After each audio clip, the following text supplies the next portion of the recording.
Senhor presidente, meu nobre amigo, nobre parlamentar, deputado Zaca, do PSL, senhoras deputadas, senhores deputados, na minha bancada do PSL presente no início, ao fim da sessão, inclusive ao expediente final.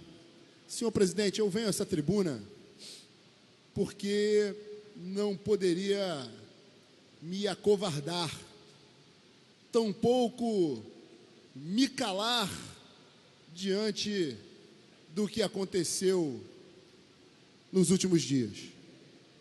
Nós, coincidentemente, senhor presidente, e essas coincidências da política muito me causam espanto, exatamente um dia após, aqui nessa casa, nós promovermos um debate importante para a sociedade do Rio de Janeiro, justamente quando o deputado Alexandre Knoploch e a bancada do PSL apresentamos um pedido, um requerimento de uma resolução que visa justamente instalar a CPI das universidades no estado do Rio de Janeiro, sobretudo a UERJ, a universidade em que tive a oportunidade de presidir a sessão da Comissão de Orçamento, e ali o reitor, que havia sido convidado pela comissão,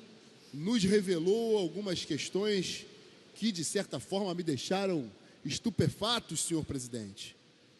Visivelmente, a universidade, não só na doutrinação ideológica, no aparelhamento político, na balbúrdia que nós do PSL estamos revelando desde o início dessa legislatura, mas principalmente no que tange à gestão da universidade, tão complicada, com indícios claros de transgressões.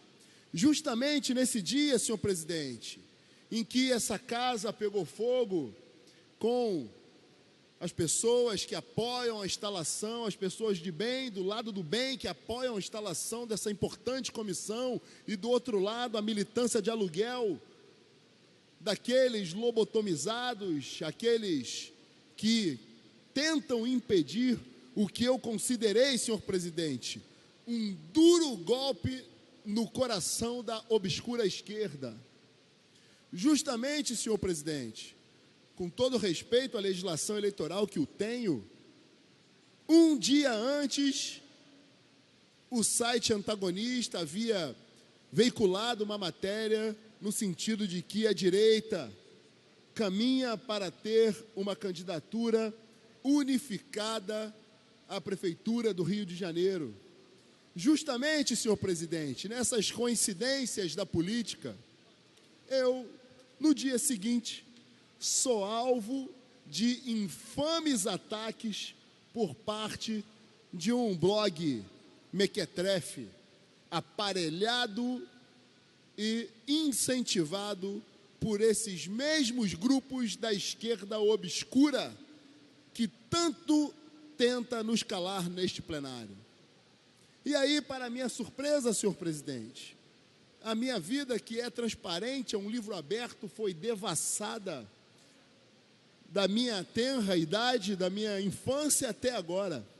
Me acusaram de tudo, mas, senhor presidente, eu me permito parafrasear o nosso presidente Jair Messias Bolsonaro: me chame de corrupto, mostre ali que eu tive enriquecimento, mostre ali que eu cometi transgressões, e eu os desafio, duvido que apontem qualquer transgressão minha.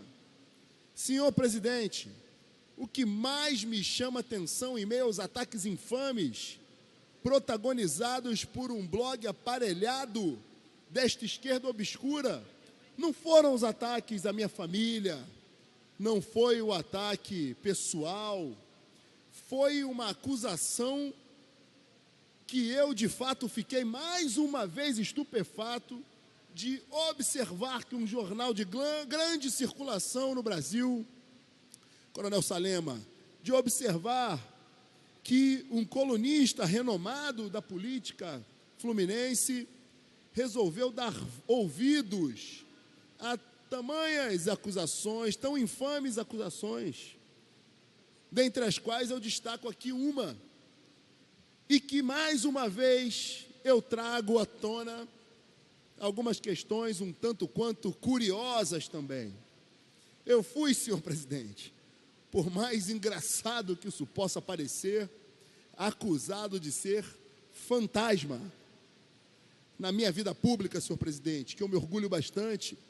Iniciei o trabalho, a atividade laboral aos 17 anos de idade, me formei em Direito, fui aprovado com grau máximo no exame de ordem, participei de várias comissões da OAB, antes do aparelhamento político da OAB por parte do PT.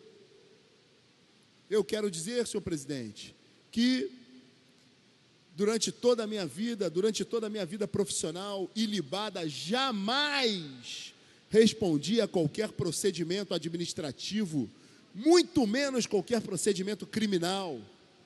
Eu atuei na iniciativa privada, sou advogado militante, assim como honrosamente exerci vários cargos na vida pública.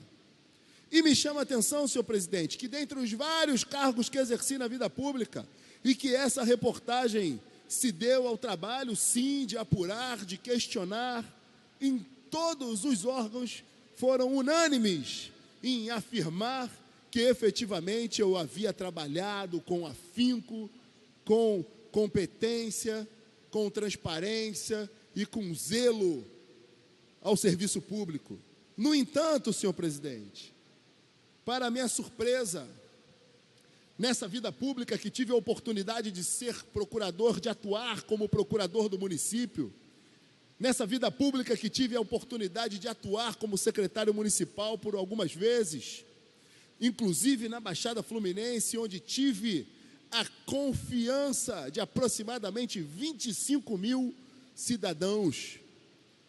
Para minha surpresa, espanto e perplexidade, senhor presidente, mais uma vez, por mais engraçado que isso possa parecer, justamente após todos os órgãos afirmarem taxativamente que efetivamente eu trabalhei, eu fui surpreendido com as declarações de um senhor vulgo PV. Eu digo vulgo, senhor presidente, porque essa é a nomenclatura que devemos tratar os marginais. Vulgo PV. Hoje, funcionário a secla, capacho do vulgo Jorge Merenda, digo vulgo, que é a forma pela qual devemos tratar os marginais, inclusive esse marginal que hoje é chefe do executivo da prefeitura de Mesquita, filiado ao PSDB. Eu digo marginal, senhor presidente, porque aqui está, senhor presidente, olha, essa pequena quantidade de documentos são os processos que esse indivíduo responde e foi condenado, dentre os quais reprovação de contas no TCE, reprovação de contas na Câmara Municipal, aliás, uma cidade hoje que vive com 2 câmaras. Além disso, senhor presidente, gravíssimas apurações de desvio de merenda. Além disso, senhor presidente, gravíssimas acusações de utilização de uma cooperativa, onde há ali o registro de profissionais de saúde ganhando mais de 40 mil reais por mês. Agora eu pergunto ao senhor cidadão da combalida Mesquita, como está a saúde no município?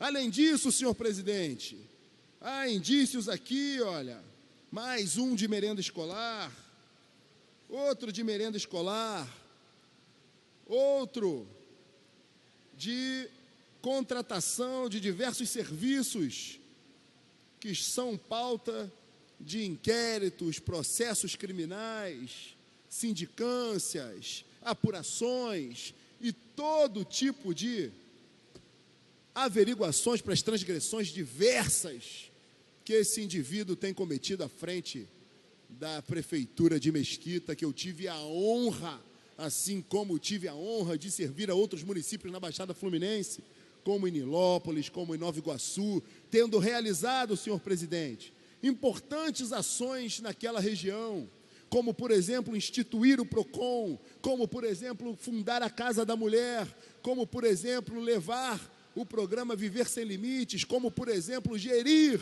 todo aquele evento que foi a Jornada Mundial da Juventude, como, por exemplo, promover diversas ações em parceria com outros municípios, com o governo do Estado, com o governo federal. Então, senhor presidente, ao que me parece, eu sou o fantasma mais produtivo da história da política brasileira. Senhor presidente, eu venho a essa tribuna para, evidentemente, refutar tais acusações. Quero deixar claro que não me espanta, senhor presidente, que tais acusações venham justamente de um prefeito que é adversário, na verdade ele é adversário do povo, mas ele é um desafeto político do meu grupo político que levou Jair Messias Bolsonaro à presidência da República, que levou ao PSL hoje ter a maior bancada nesta casa, a uma efetiva e grande bancada na Câmara Federal, a eleger 2 senadores da República e contribuir para a eleição daquele que está sendo o melhor governador da história do Rio de Janeiro. Não me surpreende, logo esse indivíduo não saber que ali eu estive, não lembrar de mim, esse vulgo PC, esse indivíduo que se prestou a esse papel, senhor presidente, um capacho do atual prefeito. Aliás, senhor prefeito, o senhor pode esperar, o senhor está na mira, esses contratos todos, essas transgressões, as ações do seu irmão, as atividades do seu irmão, do seu grupo político, as transgressões que se mostram evidentes na prefeitura de Mesquita estão na nossa mira, senhor prefeito. A sua hora vai chegar, senhor prefeito. Pode aguardar. Eu quero dizer que não me intimido com falácias, não me intimido e não me intimidarei. Continuarei ativamente no plenário desta casa, promovendo, em parceria com o Poder Executivo, em parceria e de braços dados com a minha bancada, em braços dados com os deputados de bem, continuarei a promover as mudanças e as reformas que esse país e, sobretudo, que o Estado do Rio de Janeiro precisam. Esse vulgo PV, senhor presidente, vulgo PV, senhor presidente, é filiado ao PCdoB. Não me admira que grupos de esquerda, que partidos de esquerda queiram me afetar, mas não conseguirão. A verdade permanecerá ao nosso lado. Conheceis a verdade e a verdade vos libertará, já está na palavra. Não me intimidareis, senhor prefeito. Quero dizer que refuto tais acusações, continuaremos firmes com a verdade e tomaremos as medidas necessárias para a apuração da verdade, para que possamos enfrentar as reformas que o Rio de Janeiro precisa e definitivamente passar esse país, passar esse estado, passar a Baixada Fluminense e a cidade de Mesquita a limpo. Doa a quem doer, lembrando a velha máxima que nos trouxe a uma esplendorosa vitória em 2018. A população está cansada de falácias, a população não tolera marginais, lugar de marginal é na cadeia, e faremos de tudo para que esses marginais estejam na cadeia, senhor presidente. Muito obrigado pela oportunidade de esclarecer a verdade. Nada me intimidará. Nós seguiremos firmes na luta pela verdade e pela reedificação que o Rio de Janeiro tanto clama. Muito obrigado, senhor presidente.